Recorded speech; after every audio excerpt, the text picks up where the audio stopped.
Dobrý den, vítáme vás u Krimi zpráv na televizi Sport. Dobrý den. V dnešní reportáži se budeme věnovat neznámému pachateli, který dělá nepořádek na soukromé podnikatelské střední škole v České Lípě. Do České Lípy se vydal náš televizní štáb, aby pro vás zjistil nejaktuálnější informace.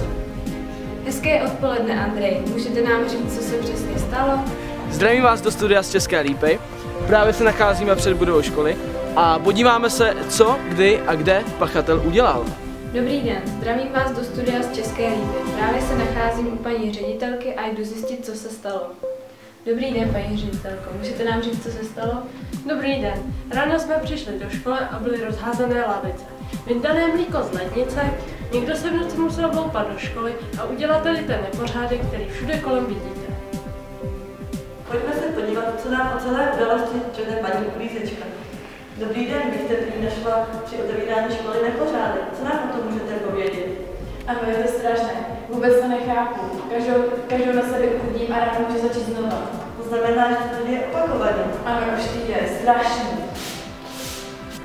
Kontaktovali jsme policii České republiky, jak pokračuje pátrání po neznámém pachateli.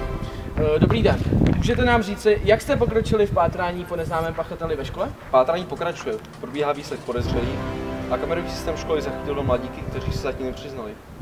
Děkujeme za velmi zásadní informace. Pojďme se zeptat učitelů, jestli si našli něčem podezřelého. Dobrý den, paní Nováková. Všimla jste si něčeho podezřelého na této škole? A ono tu snad straší? Nebo se stalo něco pikantnějšího? Zeptali jsme se studentů, jak celou situaci vnímají. Dominiko, nemáte strach? Ano, mám veliký strach. Každé ráno se bojím, kdy pachatel zaútočí. Rozhodli jsme se, že tu zůstaneme přes celou noc. Celou věc budeme sledovat a pachatele chytneme přímo příčinu. Veroniko, slyšíš to, co já? Co? Pojďme se podívat. Vážení diváci televizních krimi zpráv, celý případ je vyřešen. My reportéři jsme přistihli pachatele přímo při činu. Tady je. Tato krásná kočička způsobila každou noc velký nepořádek. Tamhle je, další.